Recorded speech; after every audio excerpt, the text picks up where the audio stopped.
გამარჯობა, მოგესალმებით ყველას ვირფასო ქართველებო. ვისაც უყვარს თავისი ქართველი, ვისაც უყვარს უფალი და ვინცთვის რომ ჩვენ ქრისტიანი ღირსეული ხალხი ვართ, ღირსეული ერი ვართ და ის ღირსება რაც მრავალი საუკუნე მოგდებს და თან დაგვდებს, არ დაგვიკარგია არასდროს. ესე იგი რა ხდება ახლა? ორი დღის წინ ესე იგი ისევე დააბრუნეს და ისევე შემოვაგდეს თემა წანისის ტყე-პარკის მამაპაპისეული ისტორიის ძულის და სისხლის განადგურება და არაბების დასახლება.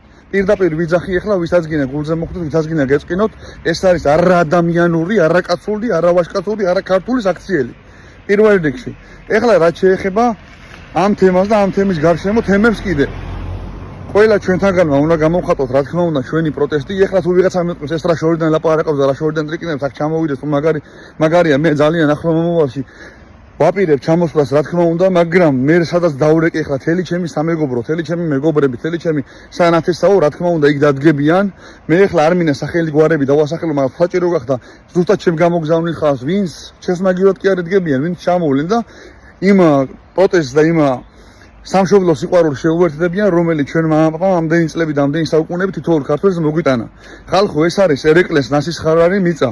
ამ მიწაზე იბრძოდა ამ დამიწის გარშემო იბრძოდა ჩვენი დიდი მეფე ერეკლე მეორე, პატარა კახი. რომ სწორედ მაგურჯულოებს არ ჩაეგდოთ ეგ მიწა ხელში. ეს აღარ არის ხალხო ნაცკოცობა, ეს აღარ არის არანაირი პოლიტიკა, არანაირი ნაცი და ქოცი ესენი საიდან მოვიდნენ, ვინ არიან, რა ჯიშისანი არიან.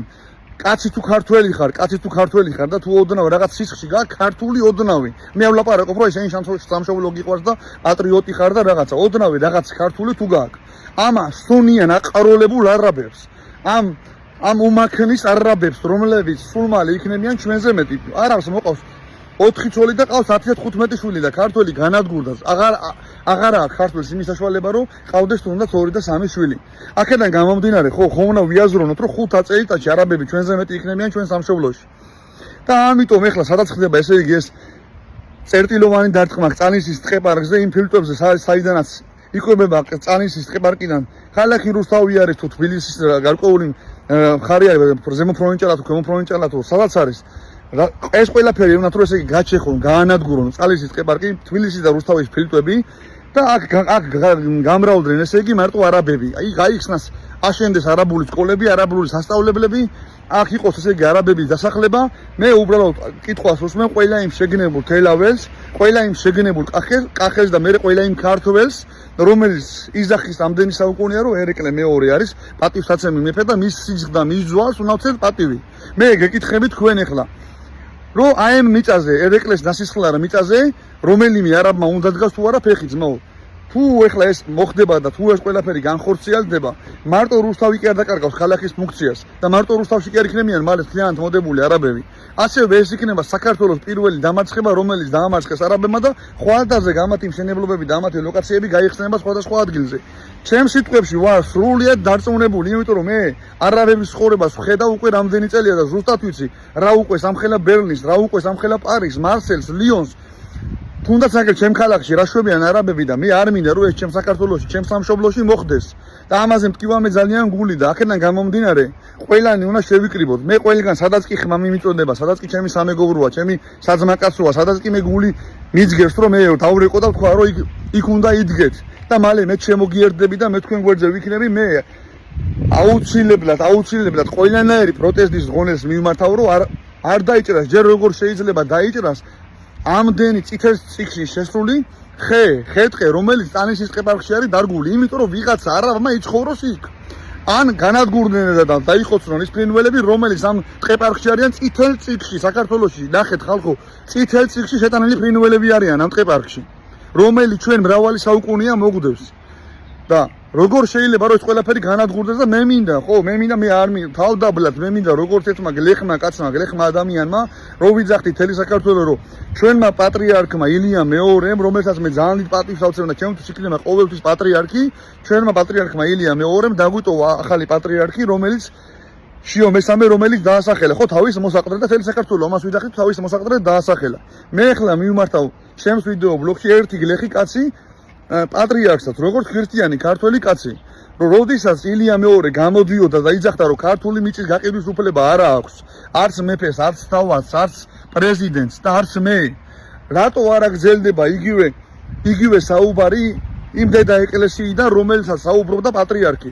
თუ ვიძახდით თელიერი, რომ ეს არის პატრიარქის დატოვებული პიროვნება, რატო არ არის ერთი და იგივე აზრები გატარებული და რატო არ გრძელდება პატრიარქის იდეოლოგია, რომ ქართულ მიწას ხელი არავინ არ ახლავს. მე იმედი მაქვს, რომ თელი საპატრიარქო და პატრიარქი დაუდგება ქართველ ხალხს და დაუდგება იმ ძირძველი წინაპრის სისხლსა და ძვალს, საიდანაც თელი საქრისტიანო, საიდანაც თელი ქართველობა მოვდივართ. ეს არ არის მარტო ეხლანდელი 1 და 2 წლის ისტორია, ეს არის კწანისი არის ჩვენი მრავალი წლის ისტორია. თუნდაც ისა ვიყოთ რამხელა ბრძოლა ჩაატარა და გაატარა და რა რეფორმები გაატარა ერეკლემ კწანისის ველზე 1995 წელს. და ჩვენ ახლა უნდა ავდგეთ ეს ყველაფერი და დაუთმოთ არაბებს. ეს იქნება პირდაპირ ვიძახი საქართველოს პირველი დამარცხება. ამას არ იზავდა არც ერთი მტერი, ამას ვერ იზავდა რომ დაგეყენებინა სათავეში ალბათ ამას ვერ იზავდა ჩინგისხანი, მაო ძედუნი, რუქნადინი, შაჰაბასი. მე არ ვიცი დღეს რაც ახდება, ეს არის პირდაპირ მე კიდევ ვიძახი ეს ნაცია, კოცია არ მაინტერესებს. საერთოდ არ მაინტერესებს ერთნი. საქართველოს გაყიდვას რო ეხება საქმე, იქ ჩემთვის ვინც არ უნდა იყოს, ხო? ვინც არ უნდა იყოს, ის არის ყველა ერთი. ისინი ყველა იხარშებიან ჩემთვის ერთ ჯამში, როცა სამშობლოს მიწას, ერთ გოჯ მიწას მაინც გაყიდის, ერთ მეტ მიწას მაინც გაყიდის. ის ჩემთვის არ არის ქართველი. ვინც გინდა ის იყოს ის, მეც რომ მე იმის მინდა პროტეზი მექნება ყოველთვის, რომ ის არ არის ქართველი, იმიტომ რომ ქართველმა რო იცოდეს ნებისმიერმა რომ რამდენი სისხლი არის და დაღურილი ქართულ მიწაზე და ჩვენი წინაპრის სისხლი რამდენად ძვირფასია.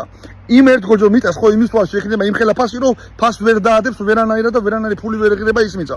იმდენად ძვირფასია ქართული მიწა ჩვენთვის, ქართველებისთვის. ხო და ეხლა ამ თემებს რაც შეეხება კიდე ამ თემებთან ყველას გეუბნებით ამ თემებთან დაკავშირებით. თუ რომელიმე ოპოზიციური პარტია აი ეგ თავს შეიკავებ და აი ხარ გამოხვალ და აი ხარ დადგებით, სადაც ქართველი ხალხი არის, მე თქვენი ოპოზიციონერობა როგორც ერთმა კაცმა აღარ გავიგონო არასდროს.